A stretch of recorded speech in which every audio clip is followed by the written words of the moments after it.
دنیا کا ہر انسان فطرتاً یہ چاہتا ہے کہ مجھے موت نہ آئے.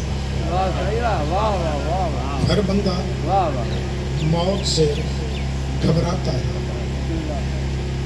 وہ چاہتا ہے کہ مجھے طویل زندگی ملے، چاہے اتنے بڑے بڑھاپے میں چلا جائے کہ کچھ کرنے جیسا بھی نہ ہونا، پھر بھی موت کی طرف جانے کو دل اس کا نہیں کرتا. یہ فطرت ہے. تو آج میں آپ کو ایک نسخہ بیان کر دوں. یہ میرا نسخہ نہیں ہے، قرآن کا نسخہ ہے. اگر اس نسخے پر عمل کیا جائے تو موت آتی ہی نہیں ہے. اتنا عجیب نسخہ ہے کہ بندہ مرتا ہی نہیں. اور نسخہ بھی ایسا نسخہ ہے کہ جس نسخے پہ قرآن نے حکم دیا ہے، حالانکہ اس بات پہ حکم دینے کی ضرورت نہیں تھی. میری نظر میں اللہ بہتر جانتا ہے کہ اس نے حکم کیوں دیا ہے. دیکھیں نا، جو کچھ چیزیں فطرت میں ہوتی ہیں.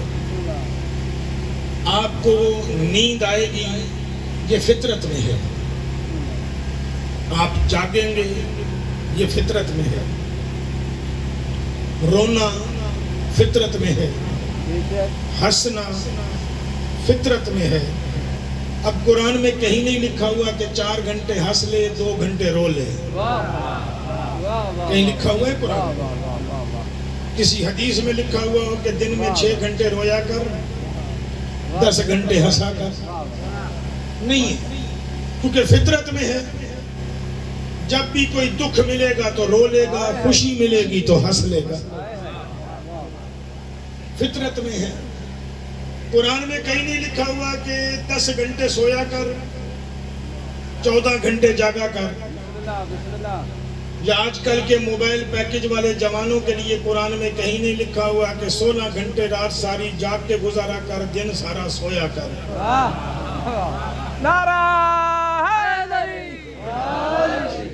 تھوڑا آگے آ جائیں گے آپ، پیچھے آنے والے بھی آ جائیں گے. بآواز بلندتر صلوات. محمد کیا خیال ہے جی؟ ہے کوئی حکم کہ سونا کتنے گھنٹے اور جاگنا کتنے گھنٹے ہیں؟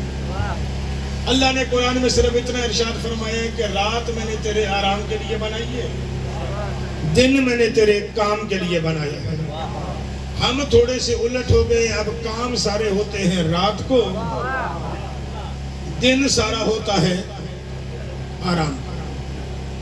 ایسے ہی انسان کی فطرت ہے. چھوٹا بلائے یا بڑا بلائے تو بندہ آگے سے کہتے ہے جی. دیہاتی زبان میں بولوں تو کہے گا ہاں. ایسے ہی میں جو ابھی آواز دوں امجد کو تو امجد آگے سے کہے گا جی سائیں. چاہے میں اس سے چھوٹا ہوں یا بڑا ہوں، یہ کہے گا جی.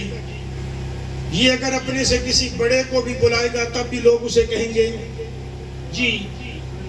یعنی جب بھی بلایا جائے تو بندے کا کام ہے آگے سے جی کرنا، یعنی بلانے پر جواب دینا. یہ بندے کا کام ہے، پر بندے کا کام ہے. یہ لفظوں پہ غور کیجئے گا، پر یہ بندے کا کام ہے کہ بلانے پر جواب دے. یہ فطرت میں داخل ہے. اب اس پہ حکم دینے کی ضرورت نہیں. جیسے رونا فطرت میں ہے، اس میں کوئی حکم نہیں آیا کہ اتنے گھنٹے رو. ہنسنا فطرت میں ہے، اس میں کوئی حکم نہیں آیا کہ اتنے گھنٹے ہنس. سونا فطرت میں ہے، کوئی حکم نہیں آیا کہ اتنے گھنٹے سو. جاگنا فطرت میں ہے، کوئی حکم نہیں آیا کہ اتنے گھنٹے جاگ. ایسے ہی ہر سوال کے جواب میں جی کرنا، بلانے پر جواب دینا فطرت میں ہے. اس کا مطلب ہے کہ اس انسان نے کہیں نہ کہیں اس فطرت کو توڑا ہے جو اللہ کو حکم دینا پڑے کہ میرا محمد بلائے تو جواب دیا کر.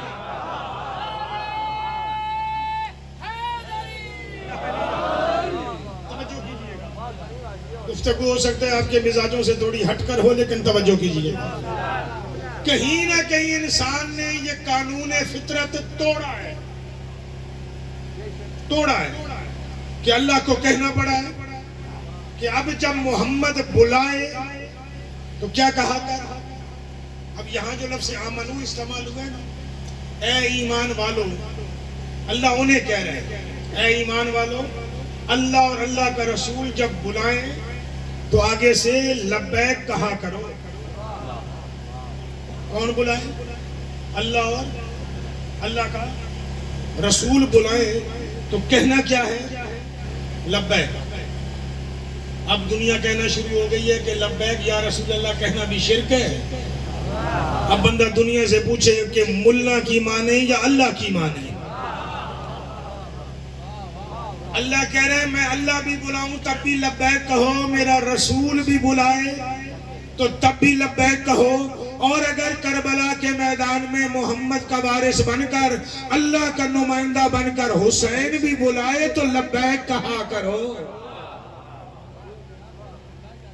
کہ وارث محمد ہے، نمائندہ الہی ہے، بلائے تو کیا کہو؟ لبیک کہو۔ اس کا مطلب ہے اللہم لبیک کہنا بھی صحیح، لبیک یا رسول اللہ کہنا بھی صحیح، لیکن اللہ مخاطب ہے ایمان والوں سے۔ اس کا مطلب ہے کچھ لوگ ایسے بھی تھے جو ایمان لانے کے بعد بھی محمد کی آواز پہ لبیک نہیں کہہ رہے تھے، تو یہاں پہ اللہ نے جو لفظ آمنو استعمال کیا ہے، علماء فرماتے ہیں کہ استفہامیہ انداز میں ہے کہ اگر تم ایمان لائے ہو تو اللہ اور اللہ کے رسول کی آواز پہ لبیک کہا کرو۔ اگر تم لبیک نہیں کہو گے، محمد کے بلانے پر نہیں آؤ گے، تو تمہارا ایمان بھی ختم، اسلام بھی ختم۔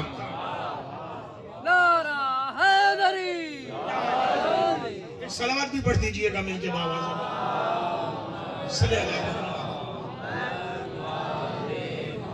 یہاں وہ لفظ ایمان مہر نہیں ہے کہ یہ پکے ایمان والے ہیں، یہاں اصل میں ایمان ایک استفہامیہ انداز ہے، کیونکہ آگے جملہ کہا ہے نا کہ لبیک کہنا، اس کا مطلب ہے جو مصطفیٰ کی آواز پہ لبیک نہیں کہے گا وہ ایمان والا نہیں ہے۔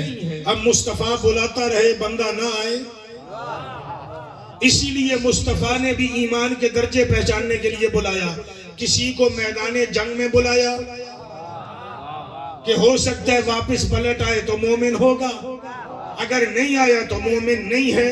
پھر مصطفیٰ نے بطور امتحان کئی لوگوں کو حالت نماز میں بلایا، جو نماز توڑ کے آ گئے مومن ہیں، جو نہیں توڑ کے آیا قرآن کی تنبیہ آ گئی، تمہیں محمد بلاتا رہا تو نماز پڑھتا رہا، میرے مالک پڑھ تو تیری نماز رہا تھا، تو ڈانٹ کیوں رہا ہے؟ آواز قدرت ہے، ڈانٹ اس لیے رہا ہوں کہ نماز اسے سکھائی تو محمد نے ہے، جب سکھائی اس نے ہے تو اس کے کہنے پہ نہیں آ رہا تو میرے کہنے پہ کہاں آئے گا؟ اس کا مطلب ہے اللہ اور اللہ کی آواز پہ کیا کہنا چاہیے جی؟ جب بھی وہ بلائیں کیا کہنا چاہیے؟ لبیک کہنا چاہیے۔ میرے مالک یہ انسان بڑا حضرت ہے، تو نے بنایا ہے اور تو ہم سے بہتر جانتا ہے، کیونکہ جو چیز بناتا ہے اسے پتا ہوتا ہے کہ میری چیز کیسی ہے۔ آپ جو فصل میں بیج بو کر آئیں گے آپ کو پتا ہوگا آپ نے کیسا بیج ڈالا ہے، زمین پہ محنت کیسی کی ہے، پانی کتنا دیا ہے، کھاد کیسی دی ہے، تو فصل کیسی ہوگی۔ میں اگر آ کے دیکھ کے بتاؤں تو میرا دیکھ کے بتانا اور ہے، آپ کا بتانا اور ہے۔ میرے مالک تیری مخلوق ہے، تو اسے ہم سے بہتر جانتا ہے، لیکن ہم بھی تو کچھ انسان ہیں نا، ہم بھی اپنے آپ کو جانتے ہیں کہ ہم بغیر فائدے کے کوئی کام نہیں کرتے۔ جس کام میں آپ کا نقصان ہونا وہ کرتے ہو یہ نہیں نا، فائدے میں کرتے ہیں۔ ہم تو آج کل اتنے فائدے کی طرف چلے گئے ہیں کہ اگر ماں یا باپ بیٹے کو کہے نا مجھے سبزی لا دے تو بیٹا کہتے ہیں اس میں سے 5 روپے مجھے بھی دے تو لاؤں. لیکن کتنے گر گئے ہیں ہم کہ اگر ماں باپ سبزی کا بھی حکم دے تو ہم پھر بھی اس میں بھی اپنا فائدہ ڈھونڈتے ہیں کہ کم از کم سپاری تو آنی چاہیے نا. ایک سپاری کے پیسے ہوں گے تو کام کریں گے, نہیں تو نہیں کریں گے. اب یہاں سے آپ فطرت کا اندازہ لگا لیں, یعنی انسان کی فطرت میں منافع اور فائدہ ہے یا نہیں ہے؟ ہے نا فائدہ. اب یہاں پہ اللہ کہہ رہا ہے کہ میں تمہیں بلاؤں لبیک کہو, میرا محمد تمہیں بلائے تو لبیک کہو. ہم انسانوں نے کہا میرے مالک اگر ہم لبیک کہیں گے ہمیں فائدہ کیا ہے؟ کیونکہ ہم نے دیکھا نا کہ محمد کبھی کبھی بلا کے مرواتا بھی ہے. سمجھ آئی ہے میری بات آپ دوستوں؟ بلا کے مرواتا بھی تو ہے نا. تو میرے مالک فائدہ کیا ہے؟ جب ہم نے کہا نا کہ فائدہ کیا ہے تو آواز قدرت آئی اذا دعاکم, جب بھی تمہیں بلایا جائے اللہ کی طرف سے یا محمد کی طرف سے لبیک کہو. میرے مالک فائدہ کیا ہے؟ کا فائدہ یہ ہے کہ لما یحییکم, تاکہ تمہیں مرنے نہ دیا جائے, تمہیں زندگی عطا کر دی جائے. کتنا بڑا فائدہ ہے جی. موت سے بچنا ہے تو لبیک, موت سے بچنا ہے تو لبیک ہے, مرنا ہے تو پھر جو مرضی کر. اب آپ کا کیا خیال ہے, مرنے کا ارادہ ہے یا زندہ رہنے کا ارادہ ہے؟ اب آپ سارے بتائیں گے مجھے ارادہ کیا ہے. زندہ رہنے کا ارادہ ہے نا تو پھر لبیک ہے.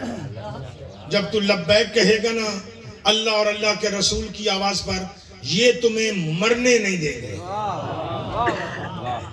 یہ تمہیں مرنے نہیں دیں گے. اب اگلا سوال یہ جوان مجھ سے کر سکتے ہیں, بزرگان تو خیر جانتے ہیں سفید داڑیوں والے, ان سے تو دعا لینا چاہ رہا ہوں. نوجوان سوال کر سکتا ہے کاظمی صاحب, 1400 سال سے جنہوں نے بھی اللہ اور اللہ کے رسول کی آواز میں لبیک کہا, کیا وہ مرے نہیں؟ نہیں مرے. میں دلیل دوں گا کہ نہیں مرے. لیکن ایک عجیب بات ہے نا, لبیک کہنی چاہیے کس پر؟ اللہ بلائے تب بھی لبیک کہو, رسول بلائے تب بھی لبیک کہو. کربلا کے میدان میں زہرا کا لال اللہ کا نمائندہ بن کر, محمد کی دستار کا وارث بن کر آواز دے رہا ہے حل من ناصر ینصرنا, ہے کوئی جو میری آواز پہ لبیک کہے؟ جس نے لبیک کہا وہ زندہ ہو گیا ہے, جس نے نہیں کہا وہ مردہ ہو گیا. لیکن یہاں ایک پہلو ہے اور عجیب پہلو ہے جو میں آج بیان کرنا چاہتا ہوں.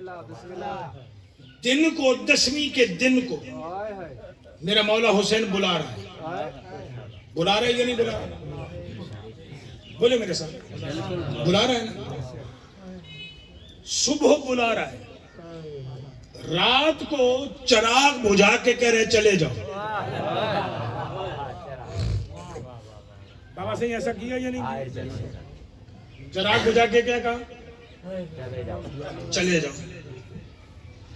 چراغ بجھائے رات کو عشاء کی نماز کے بعد, اور کہا جس نے جانا ہے جاؤ. صبح ہوئی تو بلا رہا ہے, صبح ہوئی تو بلا رہا ہے.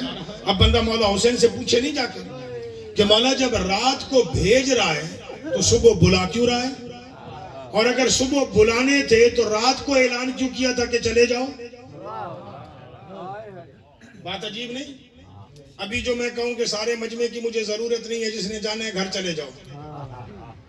گھنٹے کے بعد میں یہاں چوک پہ کھڑے ہو کے کہوں کہ ادھر آؤ میری بات سنو, تو آپ کیا کہیں گے کہ کاظمی جب بیٹھے ہوئے تھے اس وقت تو نے کہا کہ جاؤ, جب ہم چلے گئے تو اب کہہ رہے آؤ. یہ بھیجنے میں کیا فلسفہ ہے اور بلانے میں کیا فلسفہ ہے؟ اور آج اگر یہی مقصد میں پہنچا گیا تو میرے خیال میں میرے آنے کا مقصد پورا ہو جائے گا. بلا کیوں رہا ہے, بھیج کیوں رہا ہے؟ اچھا بھیجنے کے انداز بھی بڑے نرالے ہیں. سب کو اکٹھا کیا. اکٹھا کرنے کے بعد چراغ بجھا دیا. چراغ اس لیے بجھایا گیا تاکہ کسی کو اٹھ کے جانے میں شرمندگی نہ ہو.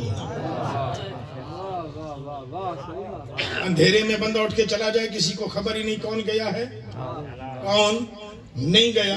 ابھی دن کی روشنی میں اگر کوئی اٹھ کے جائے گا تو لوگ دیکھیں گے, کوئی پھر پوچھے گا کیوں جا رہا ہے, پوچھیں گے نا کہ کیوں جا رہا ہے یار چھوڑ کے.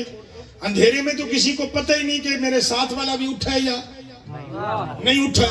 شرمندگی نہیں ہوتی. مولا نے چراغ بجھایا, چراغ بجھا کے کہا کہ میں زہرا کا لال کہہ رہا ہوں, جس نے جانا ہے چلے جاؤ. سب نے کہا مولا نہیں جا رہا. سب نے کہا جملہ کہا جی مولا نہیں جا رہے. یہ جملے آپ کے سنے ہوئے, میں نتیجہ دینا چاہوں گا. مولا نہیں جانا چاہ رہے. سرکار نے کہا اچھا نہیں جانا چاہ رہے ہو, بات سنو, یہ دشمن میرے ہیں, یہ تمہارے نہیں ہیں. تم چلے جاؤ, یہ تمہیں کچھ نہیں کہیں گے, یہ صرف اور صرف میرے دشمن ہیں. اب یقین ہو گیا نا کہ ہمارے دشمن نہیں ہیں. آپ کو جو میں کہوں کہ باہر جو لوگ کھڑے ہیں یہ میرے دشمن ہیں, تمہارے دشمن نہیں ہے. تم اگر گھر جانا چاہو تو چلے جاؤ, تو آپ کو یقین ہو جائے گا کہ آپ کو کچھ نہیں کہیں گے. تو کوئی جانا چاہے تو آرام سے جا سکتا ہے نا. چلے جاتے ہیں. کہ مولا بھلے تیرے دشمن ہے نا, تب بھی نہیں جائیں گے, کیونکہ ہم نے جب تیرے ہاتھ پہ بیعت کی تھی تو ہم نے یہ سوچ لیا تھا کہ آج کے بعد نہ کوئی ہمارا ذاتی دوست ہے نہ کوئی ہمارا ذاتی دشمن ہے. جو حسین کا دشمن ہے وہ ہمارا دشمن ہے. اس منزل تک آئیے گا, اس منزل تک آئیے گا کہ ہمارا کوئی ذاتی دشمن نہیں ہے. جو حسین کا دشمن ہے وہ ہمارا دشمن ہے. جو حسین کا دوست ہے وہ ہمارا سردار ہے. وہ صرف ہمارا دوست نہیں, وہ ہمارا, میرے چوتھے امام کا جملہ ہے, چوتھے امام کا. سرکار فرماتے ہیں کہ اے ہمارے چاہنے والوں, چاہت کی اس منزل پر آ جاؤ. میرے مولا مخاطب کر کے کہہ رہے ہیں اے ہمارے چاہنے والوں, چاہت کی اس منزل پر آ جاؤ کہ اگر ہمارا دشمن تمہارا سگا باپ ہی کیوں نہ ہو, اسے چھوڑ دو, ہمیں مان لو. اب یہ بڑا مشکل مرحلہ ہے. باپ ہی دشمن ہمارا ہے اگر, تو اسے چھوڑ دو, ہمارے دروازے پر آ جاؤ. اگلا جملہ ارشاد فرماتے ہیں کہ پھر اگر کوئی بندہ ہمارے دروازے کا نوکر ہے اور ہمارا محب ہے, چاہے وہ تمہارے باپ کا قاتل ہی کیوں نہ ہو, تم اس سے محبت کیا کرو. یہ جملہ مولا نے فرمایا الحب للہ والبغض للہ کی تشریح میں, کہ محبت بھی اللہ کی خاطر, دشمنی بھی اللہ کی خاطر. حسین کے صحابی کیا کہہ رہے ہیں کہ مولا ہمارے دشمن نہیں ہیں, لیکن جب سے تیری بیعت کی ہے نا تب سے ارادہ کر لیا کہ آج کے بعد جو تیرا دشمن ہے وہ ہمارا دشمن ہے, جو تیرا سجن ہے وہ ہمارا سردار ہے. ہم تجھے چھوڑ کے جانے والے نہیں ہیں. اب چونکہ لفظ بیعت بیچ میں آ گیا تو میرے امام نے کہا جانا چاہو نا تو میں زہرا کا لال اپنی بیعت بھی واپس لیتا ہوں, تم چلے جاؤ. بیعت توڑنا اور بات ہے, امام اپنی بیعت واپس لے لے تو یہ جرم نہیں ہے. امام نے آزاد کر دیا کہ مولا بھلے بیعت واپس لے, ہم نہیں جائیں گے. کیسے پکے ہیں مولا, بھلے بیعت واپس لے, ہم نہیں جائیں گے. میرے امام نے کہا اچھا بات سنو, میں بیعت واپس لے رہا ہوں, ساتھ میں تمہیں یقین دلا رہا ہوں کہ تم محفوظ مقام پر پہنچ جاؤ گے. تمہاری زندگی کی ضمانت ہے. مولا نہیں جائیں گے. سرکار نے کہا اچھا بہانہ دیا میرے مولا نے. جانے والے بہانے بناتے ہیں, یہاں بھیجنے والا بہانہ دے رہا ہے. عجیب بات ہے یہ نہیں جملہ سمجھ آیا تو میں جملہ وضاحت میں دے دیتا ہوں. جب ایک جگہ پہ لشکر پلٹ کے واپس آیا تھا تو محمد کے ساتھیوں نے بہانہ بنایا تھا کہ جان کو خطرہ تھا, تب چلے گئے تھے. بہانہ بنایا تھا نا. یہاں حسین بہانہ دے رہا ہے نام لے کے کہا حبیب جی، مسلم جی، زہیر جی، جون جی، چند نام لے کے میرے مولا نے ایک جملہ کہا، سنو چلے جاؤ اور ایسا کرو بنی ہاشم میں سے ایک ایک کا بازو پکڑو، انہیں بھی ساتھ لے جاؤ۔ کوئی اکبر کو لے جائے، کوئی قاسم کو لے جائے، کوئی اون محمد کو لے جائے، کوئی غازی کو لے جائے، کوئی مخدرات عصمت بیویوں میں سے بی بی کو لے جائے، کوئی ان سب کو اپنے اپنے وطن پہ لے جائے۔ اب اس جملے کا مقصد کیا ہے کہ بنی ہاشم میں سے کسی ایک کو پکڑو اور چلے جاؤ، لعنت سے حسین بچا رہے ہیں۔ اگر چھوڑ کے چلے جاتے نا، مولا نے بیعت اٹھا لی تھی، مولا نے زندگی کی ضمانت دے دی تھی، 1400 سال کے بعد آپ بھی کہتے میں بھی کہتا ہوں، بھلے مولا نے بیعت اٹھا لی تھی لیکن جانا نہیں چاہیے تھا۔ ہم یہی کہتے تھے، جانا نہیں چاہیے تھا۔ ہم بھی کہتے حبیب تو نے کیوں چھوڑ دیا، زہیر تو نے کیوں چھوڑ دیا، نہیں جانا چاہیے تھا۔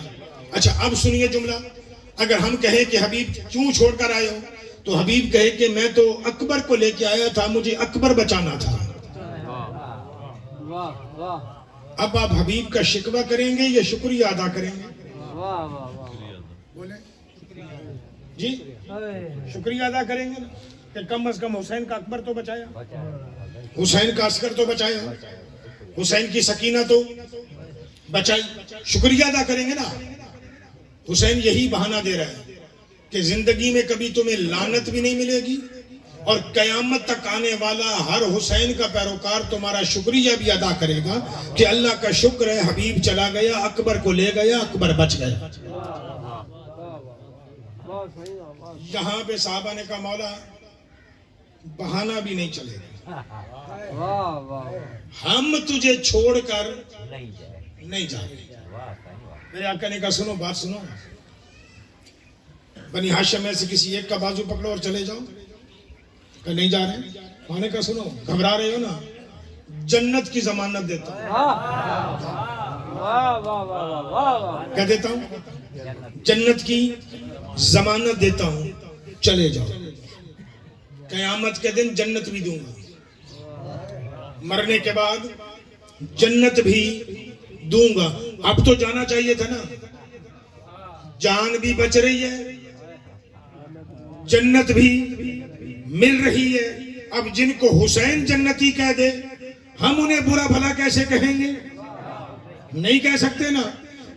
اس موقع پر تلواریں نکل آئیں صحابیوں کی اور اپنی اپنی گردن پہ رکھ لی، رکھ کے کہتے ہیں کہ اے فرزند زہرا، اللہ 1000 مرتبہ زندگی دینا، ہم 1000 مرتبہ یہ گردن کاٹ کے تیرے قدموں میں رکھ دیں گے، ہمیں جنت نہیں چاہیے ہے۔ اب جملہ سن لیجئے گا بھیرا کے دوستو، آج ملا ہمیں ڈراتا ہے کہ تو ماتم کرے گا تو جنت نہیں ملے گی، تو نیاز پکائے گا تو جنت نہیں ملے گی، تو روتا ہے تو تجھے جنت نہیں ملے گی، تو سبیلے لگاتا ہے تو تجھے جنت نہیں ملے گی۔ اس ملا کو پتہ ہی نہیں ہم نے 1400 سال پہلے شب عاشور کو جنت ٹھکرا کے حسین لیا ہے۔ ہر بندہ بولے گا جن کی رگوں میں علی ہے۔ ہم نے جنت ٹھکرا کے حسین لیا ہے۔ ہم نے کہا ہمیں جنت چاہیے ہی نہیں، ہمیں چاہیے کیا؟ حسین چاہیے۔ سجدے میں گر گیا میرا مولا سجدے میں گر گیا، اس جملے پہ میرا آقا سجدے میں گر گیا، سجدے میں سر رکھ کے کہہ رہا ہے میرے اللہ تیرا شکر ہے، تو نے مجھے ایسے صحابی عطا کیے ہیں جیسے نہ میرے جد کو دیے ہیں نہ میرے باپ کو دیے ہیں۔ کمال ہے یا نہیں؟ یہ باعث فخر ہے، لیکن بات پھر وہی کھڑی ہے کہ بھیج رہا ہے، پھر صبح کیا کر رہے ہیں؟ بلا رہا ہے، رات کو بھیج کے بھی آزما رہا ہے، صبح بلا کے بھی آزما رہا ہے۔ اگر جملہ سمجھ میں آ جائے تو میں سادہ انداز میں پھر جملہ کہوں، رات کو بھیج کے بھی زندگی دے رہا ہے، صبح بلا کے بھی زندگی دے رہا ہے۔ اللہ نے صرف اتنا کہا ہے کہ اگر تم ہمارے بلانے پر آ جاؤ تو تمہیں زندگی دیں گے۔ زہرا کا لال دستور بدل کے کہہ رہا ہے کہ میرے کہنے پر چلے جاؤ تب بھی زندگی ہے، آ جاؤ تب بھی زندگی ہے۔ یعنی لبیک کہو، چاہے جانے پر کہو تب بھی زندگی ہے، آنے پر کہو تب بھی۔ اب 10ویں کو کہہ رہے آ جاؤ، جس نے آنا ہے آ جاؤ، بلا رہا حل من ناصر ینصرنا، حل من مغیث یغیثنا، حل من ذاب یذب عن حرم رسول اللہ۔ اس قسم کے کلمات کہہ کے کیا کر رہا ہے؟ بلا رہا ہے۔ بلا کیوں رہا ہے؟ بلا اس لیے رہا ہے کہ کوئی ہے جو لبیک کہہ کے زندگی پالے، کوئی ہے جو زندہ رہنا چاہے۔ آج جو نعرہ لگاتے ہو نا، اس نعرے کا تمہیں جواب دینا چاہ رہا ہوں کہ یہ نعرہ اس دن بنا تھا اور اسی دن کربلا میں بن گیا تھا۔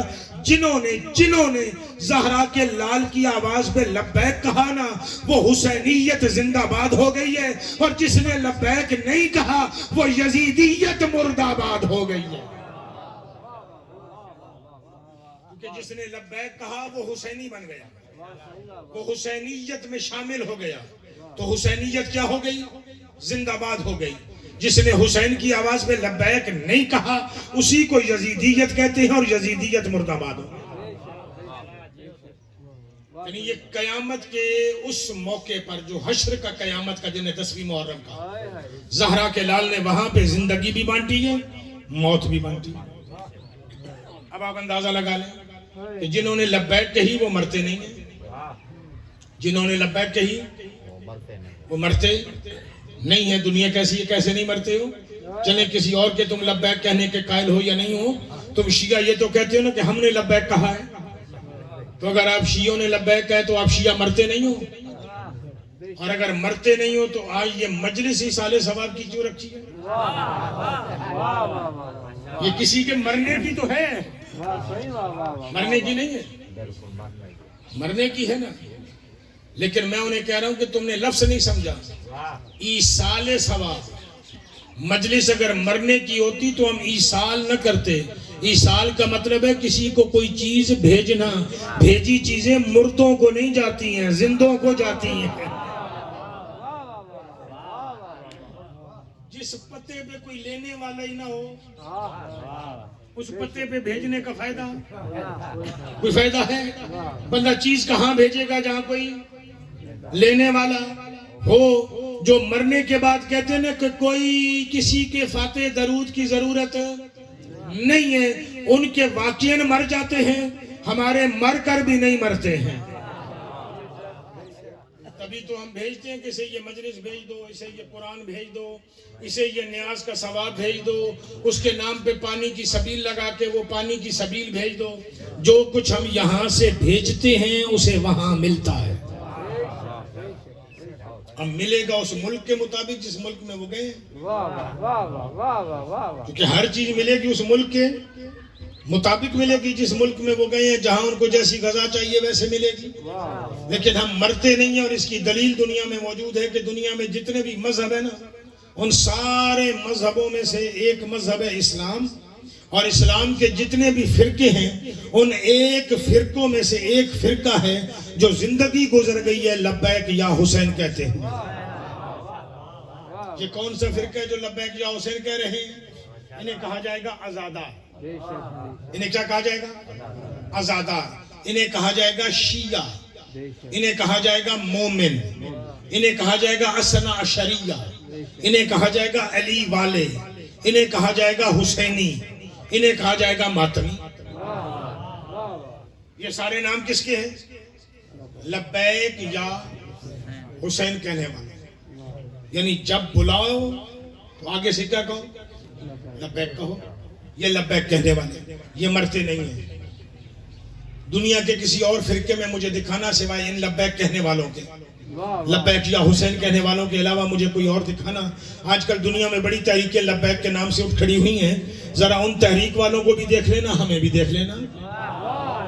زبان کی نوک سے لبیک کہنے والے اور ہیں، دلوں کی گہرائیوں سے لبیک کہنے والے اور ہیں۔ ہم دل کی گہرائی سے لبیک کہنے والے ہیں۔ اب ہمارے لبیک کہنے والوں کو بھی دیکھ لے، دنیا کو بھی دیکھ لے۔ کلمہ سب نے پڑھا ہے، لا الہ الا اللہ بھی سب پڑھتے ہیں، محمد رسول اللہ بھی سب پڑھتے ہیں، مسجدیں بھی ہر کسی کی آباد ہیں، سارے کام دنیا والوں کے ہو رہے ہیں، لیکن وہ سب کچھ کر کے بھی مر جاتے ہیں، اور یہ عزادار مر کر بھی نہیں مرتا ہے۔ مر کر کیوں نہیں مرتا ہے؟ مر کر اس لیے نہیں مرتا ہے